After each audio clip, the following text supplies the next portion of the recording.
Okay, so this book, The One and Only Ivan, is a little bit different than fiction chapter books we've read in the past. The chapters are like a page each long, maybe 2 pages, and they're not really chapters, they're kind of just like ideas. So the book is 300 pages, and I want to try to finish it as quick as possible because I know lots of you are going to want to know more. So I'm going to do about 30-page chunks per video. Okay, so let's get started. Hello, I am Ivan. I am a gorilla. It's not as easy as it looks. So there's Ivan. Names. People call me the freeway gorilla, the ape at exit 8, the one and only Ivan, mighty silverback. The names are mine, but they're not me. I am Ivan, just Ivan, only Ivan. Humans waste words. They toss them like banana peels and leave them to rot. Everyone knows the peels are the best part. I suppose you think gorillas can't understand you. Of course, you also probably think we can't walk upright. Try knuckle walking for an hour. You tell me, which way is more fun? Patience. I've learned to understand human words over the years, but understanding human speech is not the same as understanding humans. Humans speak too much. They chatter like chimps, crowding the world with their noise even when they have nothing to say. It took me some time to recognize all those human sounds, to weave words into things. But I was patient. Patient is a useful way to be when you're an ape. Gorillas are as patient as stones. Humans, not so much. So I'm going to show you how the pages look. See, it has kind of a title, and then the words. The next page has a new title, and then more words. How I look. I used to be a wild gorilla, and I still look the part. I have a gorilla's shy gaze, a gorilla's sly smile. I wear a snowy saddle of fur, the uniform of a silverback. When the sun warms my back, I cast a gorilla's majestic shadow. In my size, humans see a test of themselves. They hear fighting words on the wind, when all I'm thinking is how the late day sun reminds me of a ripe nectarine. I'm mightier than any human, 400 pounds of pure power. My body looks made for battle. My arms, outstretched, span taller than the tallest human. My family tree spreads wide as well. I am a great ape, and you are a great ape. And so are chimpanzees and orangutans and bonobos, all of us distant and distrustful cousins. I know this is troubling. I too find it hard to believe there is a connection across time and space, linking me to a race of ill-mannered clowns. Chimps! There's no excuse for that. The Exit 8 Big Top Mall and Video Arcade. I live in a human habitat called the Exit 8 Big Top Mall and Video Arcade. We are conveniently located off I-95 with shows at 2, 4, and 7, 365 days a year. Mac says that when he answers the trilling telephone. Mac works here at the mall. He is the boss. I work here too. I am the gorilla. At the Big Top Mall, a creaky music carousel spins all day, and monkeys and parrots live amid the merchants. In the middle of the mall is a ring with benches where humans can sit on their rumps while they eat soft pretzels. The floor is covered with sawdust made of dead trees. My domain is at one end of the ring. I live here because I am too much gorilla and not enough human. Stella's domain is next to mine. Stella is an elephant. She and Bob, who is a dog, are my dearest friends. Oh, look. I bet that's her on the cover, maybe? At present, I do not have any gorilla friends. My domain is made of thick glass and rusty metal and rough cement. Stella's domain is the place where they live, is made of metal bars. The sun bear's domain is wood, and the parrot's is wire mesh. 3 of my walls are glass. One of them is cracked, and a small piece, about the size of my hand, is missing from its bottom corner. I made the hole with a baseball bat Mac gave me for my 6th birthday. After that, he took the bat away, but he let me keep the baseball that came with it. A jungle scene is painted on one of my domain walls. It has a waterfall without water, and flowers without scent, and trees without roots. I didn't paint it, but I enjoy the way the shapes flow across my wall, even if it isn't much of a jungle. I am lucky my domain has 3 windowed walls. I can see the whole mall and a bit of the world beyond. The frantic pinball machines, the pink billows of cotton candy, the vast and treeless parking lot. Beyond the lot is a freeway where cars stampede without end. A giant sign at its edge beckons them to stop and rest like gazelles at a watering hole. The sign is faded, the colors bleeding, but I know what it says. Mac read its words aloud one day. Come to the Exit 8 Big Top Mall and Video Arcade, home of the one and only Ivan, mighty Silverback.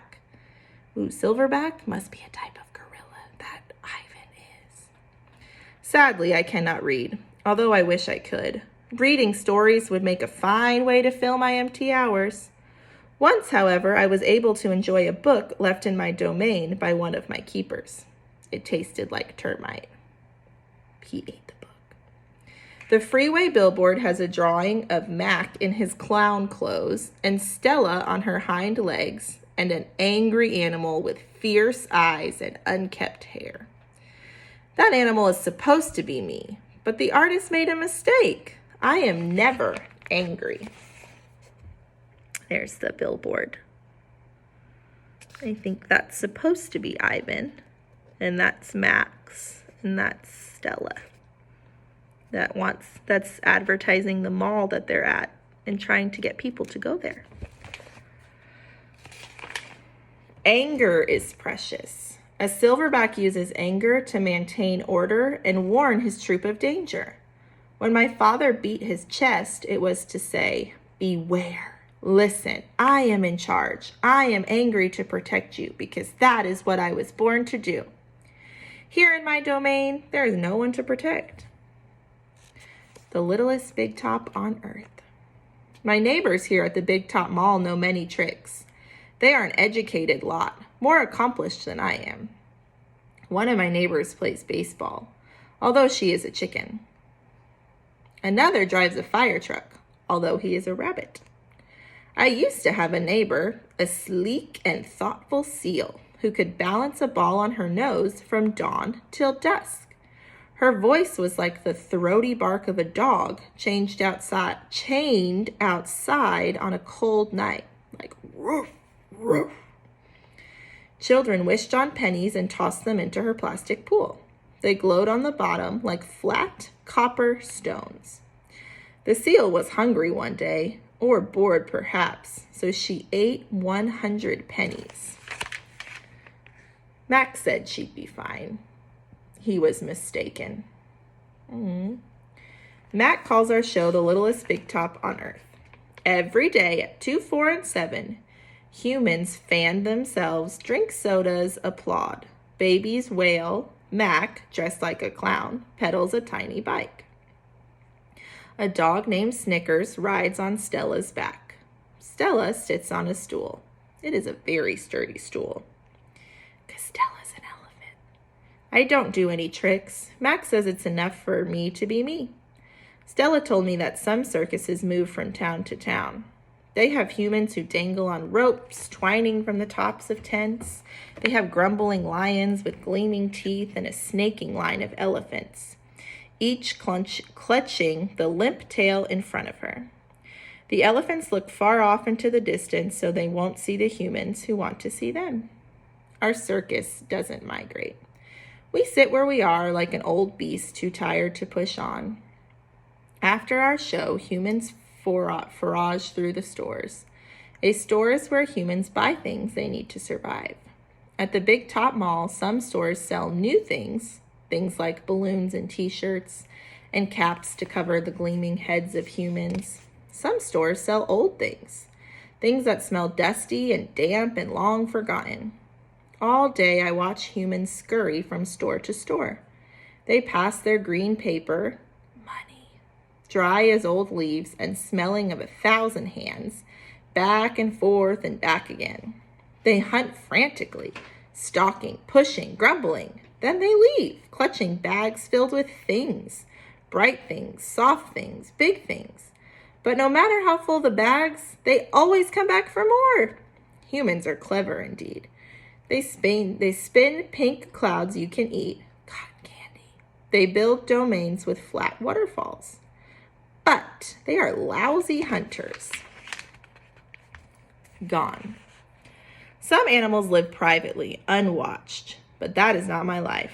My life is flashing lights and pointing fingers and uninvited visitors. Inches away, humans flatten their little hands against the wall of glass that separates us. The glass says you are this and we are that, and that is how it will always be.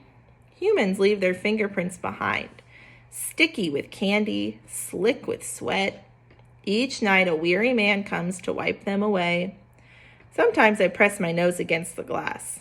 My nose, like your fingerprint, is the first and last and only one. The man wipes the glass and then I am gone. Artists.